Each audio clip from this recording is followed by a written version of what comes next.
mengikuti dalam pelajaran Bahasa Indonesia. Pada kesempatan kali ini, siswa kelas 10 akan melaporkan hasil observasinya selama kegiatan belajar mengajar jarak jauh. Kegiatan observasi dapat dilakukan di mana saja. Meskipun saat ini para siswa sedang belajar di rumah, tetapi mereka dapat melakukan kegiatan observasi secara mandiri. Kegiatan observasi dapat dilakukan dengan memanfaatkan lingkungan yang ada di sekitar tempat tinggal siswa, baik itu di dalam rumah maupun di luar rumah. Seperti apa hasil observasi mereka? Mari kita simak melalui laporan dari setiap siswa. Halo semuanya, selamat siang. Selamat siang. Sekarang saya akan melaporkan hasil observasi kamar tidurku. Kamar tidur adalah tempat ternyaman untuk melakukan aktivitas apapun bagi beberapa orang termasuk saya. Di kamar ini kita bisa melakukan banyak kegiatan seperti mengerjakan tugas, beristirahat, bersih, melakukan hobi, dan lain sebagainya. Kalian kamar ini juga dapat menentukan berapa lama orang akan berada di kamar tidur tersebut. Bila kamar tidur terlihat rapi, maka orang akan lebih lama berada di kamar tidur karena dengan kerapian orang akan merasa nyaman dan bersih. Kamar tidurku berukuran 3,5 x 4 meter. Kamar tidurku berukuran 3,5 x 4 meter, yang menurutku cukup luas dan tidak sempit. Lantai kamarku diisi oleh keramik polos yang berwarna putih. Selamat siang, saya akan melakukan observasi terhadap aplikasi yang bernama Stoic.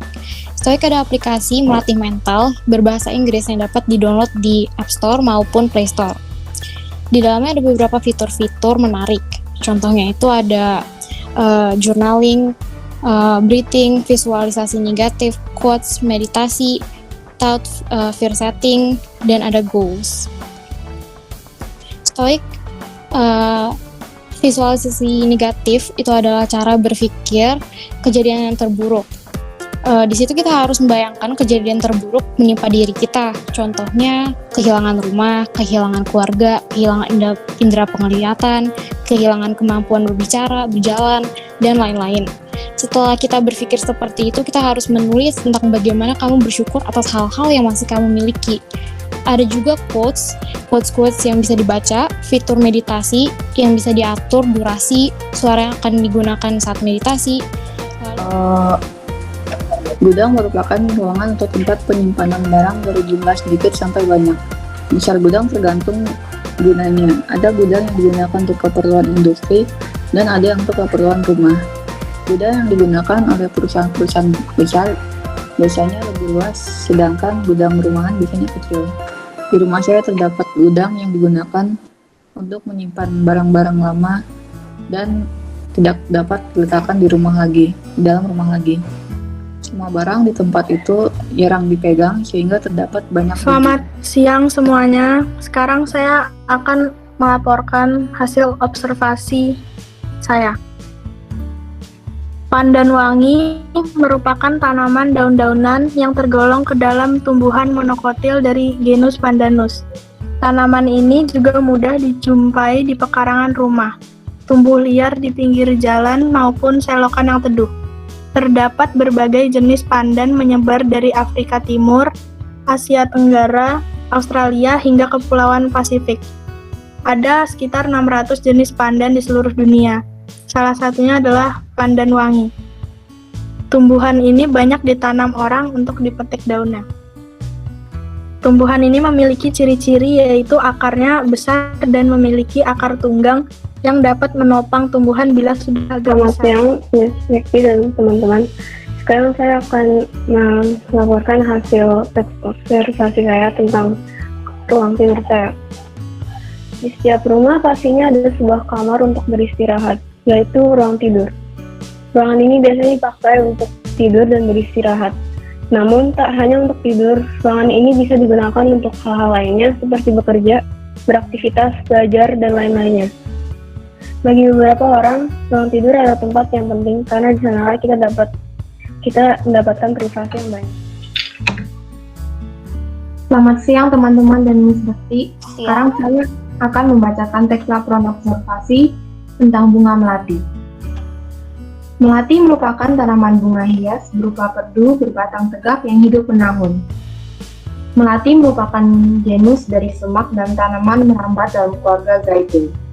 Terdiri dari sekitar 200 spesies tumbuhan asli daerah beriklim tropis dan hangat dari Eurasia, Australia, dan Oseania. Melati secara luas dibudidayakan untuk aroma khas bunganya yang harum. Tumbuhan bunga melati mempunyai ciri-ciri, yaitu memiliki mahkota sederhana yang berwarna putih, memiliki bunga dengan aroma wangi yang lembut, susunan bunga menyirip dan berhadapan. Bagian-bagian bunganya terdiri dari tangkai anak bunga yang di ujungnya terdapat daun pelindung berbentuk benang berjumlah 7 helai dan juga dapat digunakan sebagai penghias tanaman. Salah satu jenis bunga melati yang terdapat di Indonesia adalah Jasminum samba. Ikan koi adalah salah satu jenis ikan hias air tawar yang populer, baik di Indonesia maupun di dunia. Ikan hias ini dikembangkan di negara Jepang. Banyak sekali jenis-jenis ikan koi termahal dan terbaik seperti misalnya ikan koi gosanke dan ikan koi kohaku, yang mempunyai ornamen yang sangat indah dan jinak. Koi biasanya dipelihara sebagai hiasan dengan tujuan keindahan dan keberuntungan di dalam rumah. Saya akan melaporkan hasil observasi saya tentang tumbuh-tumbuhan yang terdapat di taman rumah saya. Yang pertama ada lidah buaya. Lidah buaya atau lebih dikenal sebagai aloe vera merupakan tumbuhan tanpa batang dengan tinggi 20-100 cm. Tumbuhan ini berkembang biak dengan tunas. Lidah buaya memiliki warna hijau dengan bintik putih di permukaan tumbuhannya. Lidah buaya memiliki banyak manfaat seperti melancarkan pencernaan, membantu luka bakar, dan manfaat lainnya. Yang kedua, pandan wangi. Jenis tumbuhan monokotil yang memiliki daun dengan aroma yang khas. Daun dari tumbuhan pandan merupakan komponen penting dalam tradisi masakan Indonesia dan negara Asia Tenggara lainnya. Burung merpati atau Colombo domestica adalah burung yang memiliki badan gempal, leher pendek, dan paruh yang lumayan kecil. Burung ini termasuk golongan burung yang pintar. Ada banyak tipe burung merpati, seperti burung merpati pos, burung merpati balap, dan burung merpati hias. Merpati balap adalah hasil biakan merpati yang terbang lebih cepat dan mempunyai insting untuk pulang yang lebih kuat. Burung merpati ini memiliki bulu yang halus, badan yang biasanya lebih besar, dan di sekitar matanya, kulitnya terlihat lebih tebal. Kucing memiliki nama lain, yakni Felis silvestris catus atau Felis catus. Kucing menyusui anak-anaknya sehingga disebut sebagai hewan mamalia.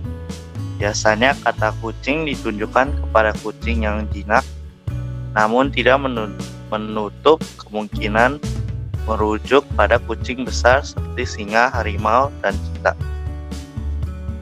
Antara kucing dan manusia dapat hidup berbaur sejak 6.000 tahun SM. Sudah kelihatan kan? Sudah. Oke. Teks laporan hasil observasi kamar. Kamar adalah tempat di mana aku bersantai dan menghabiskan waktu luang, dan juga tempat di mana aku belajar dan bersekolah online. Biasanya aku suka rebahan dan menyelesaikan pikiran dengan cara mendengarkan musik di dalam kamar. Kamarku tidak terlalu besar dan mungkin sedikit sempit, akan tetapi aku tetap suka kamarku ini. Ketika aku memasuki kamarku ini, suasananya selalu tenang dan sejuk dikarenakan AC di dalamnya. Kamarku memiliki satu pintu yang berwarna coklat dengan tinggi 2,1 meter.